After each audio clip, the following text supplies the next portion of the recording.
نعظمك تعظيما. وقد جاء التسبيح في القرآن الكريم على 4 صيغ. الصيغة الأولى بصيغة الماضي، سبح لله ما في السماوات وما في الأرض وهو العزيز الحكيم. والثانية بصيغة المضارع، يسبح لله ما في السماوات وما في الأرض الملك القدوس العزيز الحكيم. والثالثة بصيغة الأمر، سبح اسم ربك الأعلى. والرابعة بصيغة الوصف، فلولا أنه كان من المسبحين للبث في بطنه إلى يوم يبعثون. والخامسة بصيغة المصدر، سبحان الذي أسرى بعبده ليلا من المسجد الحرام إلى المسجد الأقصى. سبحانك لا علم لنا. وهذا المصدر ملازم للنصب، لا يجوز رفعه ولا خفضه.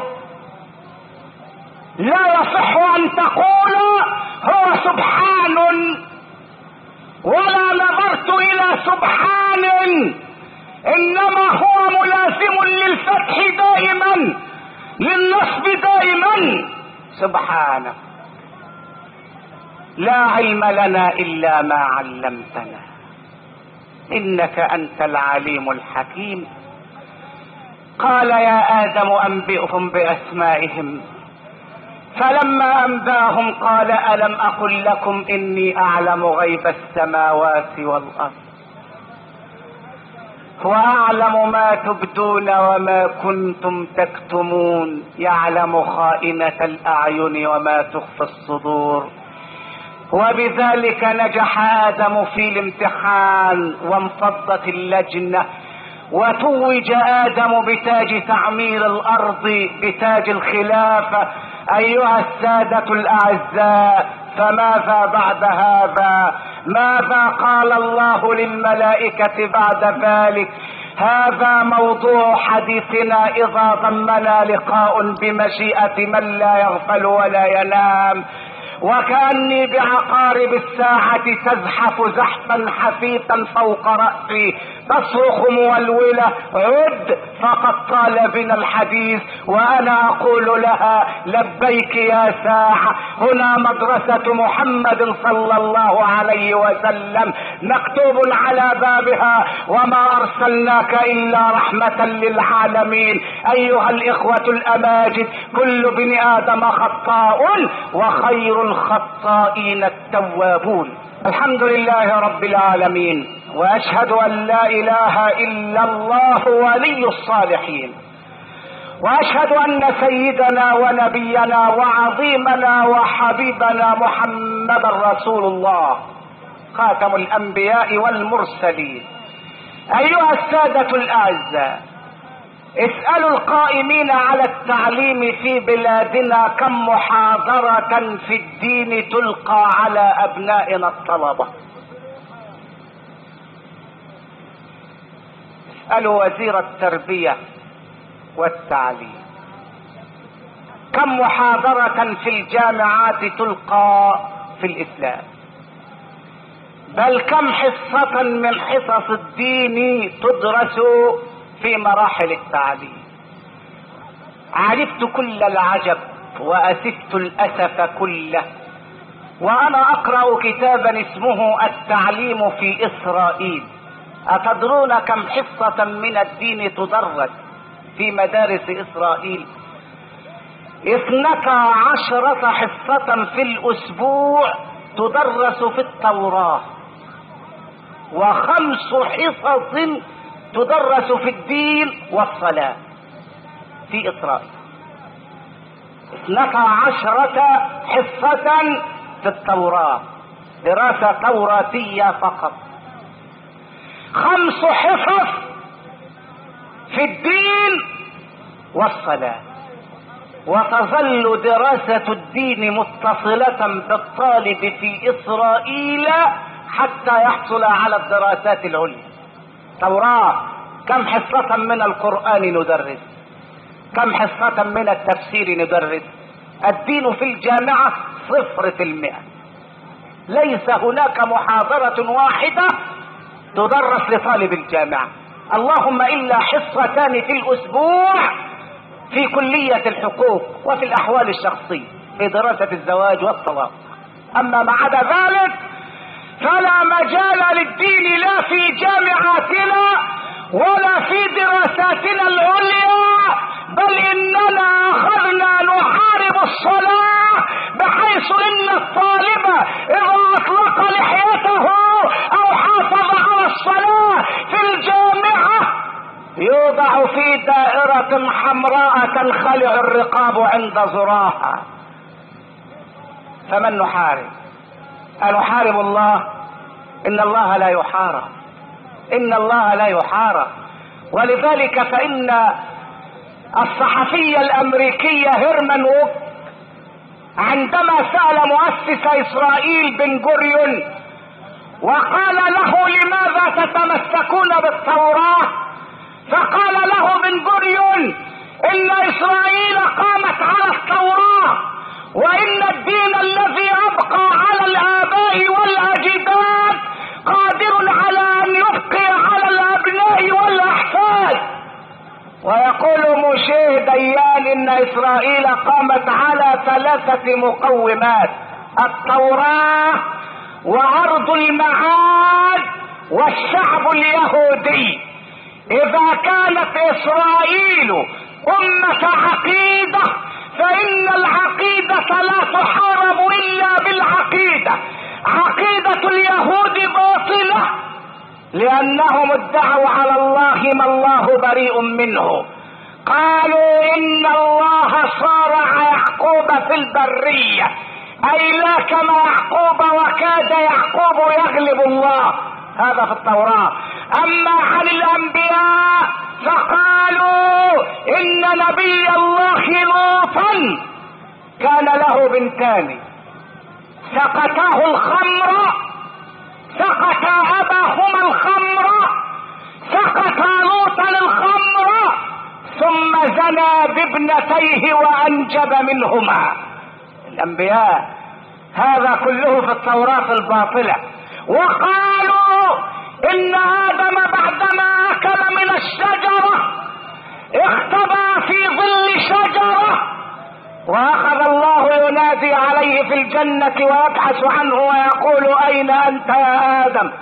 لم لا أراك يا آدم؟ كأن الله لا يرى ولا يعلم. هذا هو التوراة، هذه هي التوراة. وقالوا إن نبي الله داود تزوج ب99 امرأة، ثم أعجبته امرأة قائد الجيش لما رآها عارية في الحمام، فأرسل قائد جيشه ويسمى أوريا ليقتل في الميدان ويتزوج داود بزوجته. داود الذي قال له مولانا في القرآن الكريم، قال لحبيبه محمد: اصبر على ما يقولون واذكر عبدنا داود ذا الأيد إنه أواب، إنه أواب. واذكر عبدنا داود ذا الأيد إنه أواب.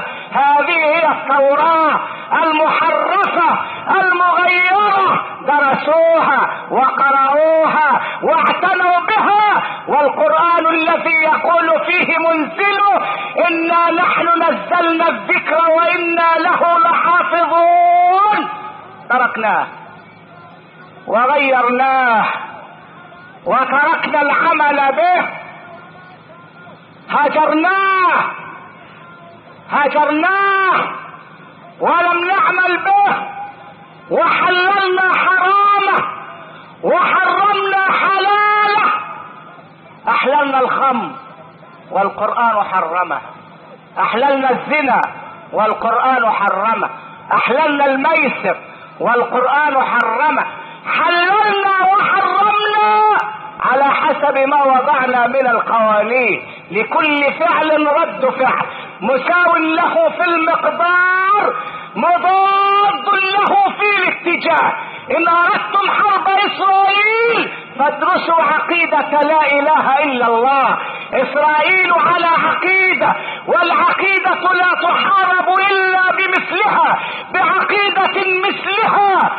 ايها الاخوة الاعزاء، اخترعنا كل شهر عيدا، ففي يناير عيد الميلاد، في فبراير عيد الوحدة، في مارس عيد الربيع، عيد سوريا، في ابريل شم النسيم، في مايو عيد العمال، في يونيو النكسة المباركة، و18 يونيو عيد الجلاء، في يوليو عيد الثورة المباركة التي ضيعت الاخلاق وضيقت الارزاق، في اغسطس الجنيه يغطس، في سبتمبر الفاتح من سبتمبر حيث ليبيا ومجنونها، في اكتوبر سيدي اكتوبر رضي الله تبارك وتعالى عنه ونفعنا الله ببركاته، امين امين. في ديسمبر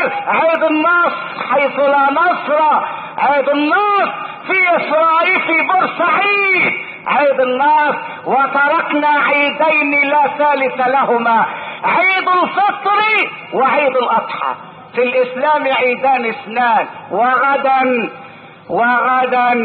21 من مارس عيد استوردناه من باريس، سميناه عيد الام، بدعة فرنسية استوردناها من باريس. باريس صنعت عيد الام، اخترعت عيد الام لكثرة اولاد الزنا هناك حيث الدعارة مباحة والزنا مباح والانحلال مباح، وهذا باعتراف قائد الجيوش الفرنسية ايام الحرب العالمية الثانية، بعدما ركعت فرنسا امام المدفعية الهتلرية، وقال قائد الجيش الفرنسي انما هزمنا لان النساء هم الذين هزمونا قبل ان يهزمنا الالمان. هكذا عيد الام نستورده من فرنسا ونطبقه في بلد الاسلام. غدا عيد الام، ترى الرجل الطويل العريض يحمل منديلا مزخرفا، ما هذا؟ هدية امي. ترى الرجل الطويل العريض يمسك بزجاجة كولونيا، ما هذه ايها الشخص العظيم؟ انها هدية ماما. منديل، شراب،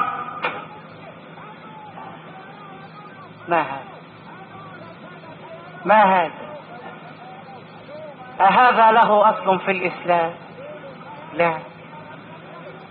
لا، وإلا فخبروني إذا كان هناك طفل يتيم ورأى الأطفال يذهبون إلى أمهاتهم، فماذا يصنع اليتامى؟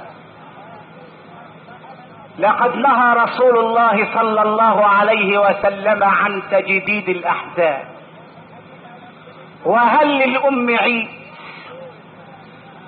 والله الذي لا إله غيره أنا ما زلت أذكر هذا الحدث منذ 10 سنوات.